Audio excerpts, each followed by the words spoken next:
So let's get started with example number 1. And this is a great place to start. My data tastes weird. Now, I don't know if have you ever tasted data before? No. No? Not yet. What I'll do is I'll just flip back for those of you who missed it, talking about my data tastes weird and reminding people that data isn't just numbers and spreadsheets and infographics. It's stuff that you can learn, it's stuff that you can touch, feel, taste, and experience. So when I'm asking this question, does this data taste funny to you? This is a question that I asked my students when they started to work at the design school in Colling with some of the most complicated and advanced data in the world. Data from Mars. This is the Mars Curiosity rover, and many of you will have seen this in the news. It's a phenomenal data gathering machine, a wonderful robot that's up there drilling, finding things that are in the rocks, in the soil, in the atmosphere, and doing all kinds of wonderful tests and beaming back via NASA satellites all kinds of data so that we can learn about it at home. But the problem is, we can't go to Mars, well, not yet anyway, and we can't figure out exactly what it's like, so it's really hard for us as humans back down here on Earth to understand what the Mars Curiosity rover is doing. And what's brilliant was I had a group of students, and they said they looked at all of the data that was coming from the Mars rover, and it was just numbers, and it wasn't relatable on any human way. And they were looking through the rock composition on Mars, which, let's be honest, that's a tough thing to look at. And one student said, it's nice to look at the numbers, but I wonder what it would taste like. And they looked at the data and they thought, what if we use this data as a recipe to make a new food from Mars? What if we look at what's in the ground and try to eat it? And I know that sounds completely crazy, but it's actually a really sensible idea. They looked at all of the chemical composition of some of the soil data or from the surface of Mars that the Curiosity rover had sent back, and they found that it would be incredibly cold and it would be made up of all of these different interesting things.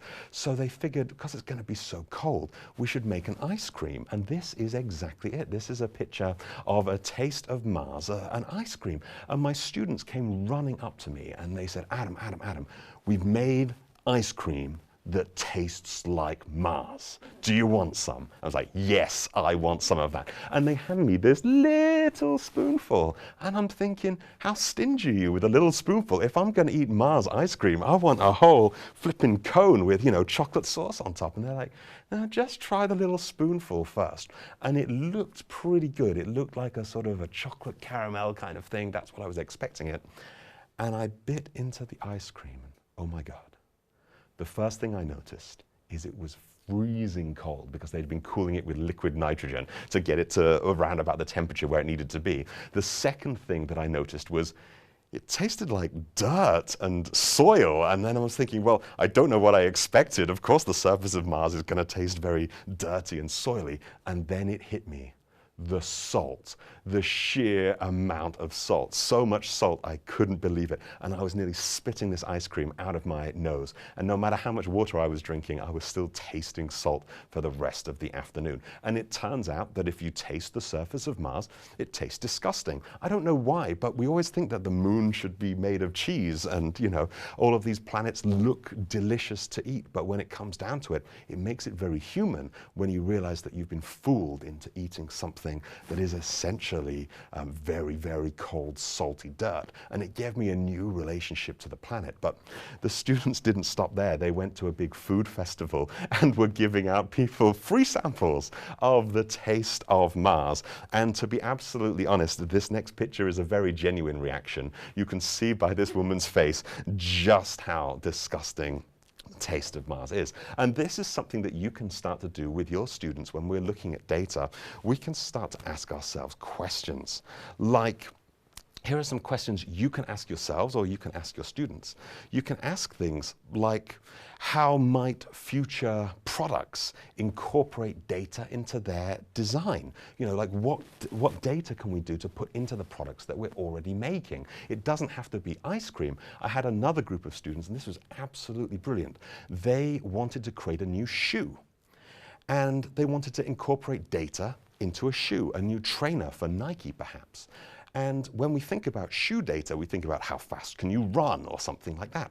But what my students thought was, they were a little bit worried about the rising sea levels, and they were very worried about climate change. And they found data that would show how each city would be affected if the sea levels rose, and what would happen. So how do you make shoes look really good when the sea levels are rising? And it turns out what they did was they figured out how much underwater different cities would be, and they made shoes with bigger and bigger and bigger heels so that you'd still be able to rock your cool Nikes even if your city is 30 centimeters underwater. So perfect for disaster wear. So maybe if you've got students who are working on product design or service design, think about what kind of data they could incorporate.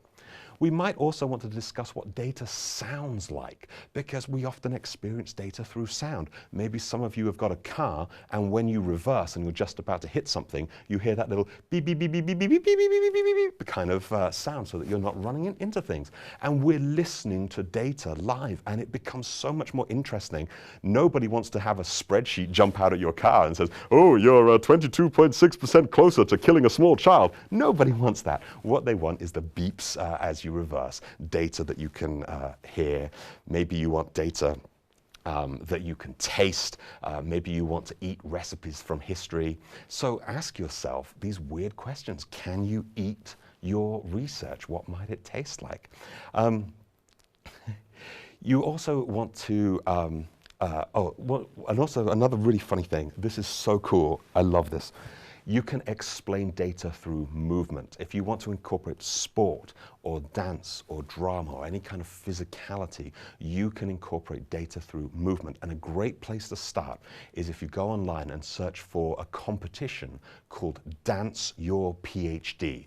And this is where researchers from around the world take their PhD research and work with dance troupes to figure out how you might convey this through dance and movement. So imagine particle physicists arranging with choreographers to run around and show what happens inside a particle collider. It's phenomenal. What about if you've got students who are working on digital apps? It's really easy to get them to convey data through pictures. But what about vibration? What about motion? I have a wonderful student from a long time ago. Her name is Moon Ribas. And what she does is she takes data from earthquake seismologist reports. So when the earth shakes, her phone vibrates to the shake of the earth. So maybe you get a little bit of a shake, or maybe you get more and more. And she has this on in a special microchip that she wears on her arm.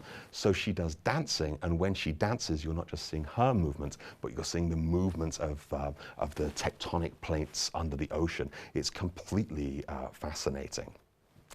And how might we turn our data into art? Is there something creative that you can do in your art lessons, perhaps? Or how might you incorporate data into creative lessons? Can you play data as music? Can you paint data? These are some wonderful questions to ask. Now, I know that not all of you will want to incorporate all of these things all in one go, but it's just to get you thinking. But here's what I'd like you to do over the next couple of minutes. I have a little exercise for you. It's a nice little fill in the blanks exercise. I want to give you just a couple of minutes to write down and send in the chat, and Thomas and I are going to have a look in the chat, something like this. I can engage my students to take data from somewhere and turn it into something else. So fill in that blank. I can encourage my students to take data from one place and turn it into something else. We also have turn data from quantitative, like the masses research, into customer satisfaction, into ice, cold and lukewarm water. You can come and oh yeah, turn data. So you could start to put people in different groups and say, these are the ice cold customers, these are the red hot customers, and you could start to measure through temperature. I love that idea. What a great way to bring market research and customer satisfaction alive in the classroom. And they write very happy into water at 37 degrees. So you kind of have this balance of unhappiness towards more happiness. That's perfect. And that's a great metaphor as well for when you have a red hot client or a red hot customer that slowly cools down over time. You can demonstrate that in the classroom as a practical metaphor. Yeah, and it's Hans who just wrote it. I think it's brilliant, Hans. And we've got one from Joel. We want to encourage our students to take data from proteins. And then you have to help me read that. Oh, proteomics? Is proteomics, and turn it into knitting, so they can feel the mechanical properties. Oh, brilliant. That's absolutely brilliant. That's so they can sit there knitting proteins all day. Is that a scarf? No, it's an amino acid. Wonderful. Chemistry and knitting can really go together really nicely. They're very good. And we have Diana, turn data from computerized simulation into choice alternatives to a hopscotch game. I don't know what a hopscotch game is. You never played hopscotch? It's the little jumping game that you can play in the playground. Yeah. Oh, like when you jump and then you go, oh. Exactly.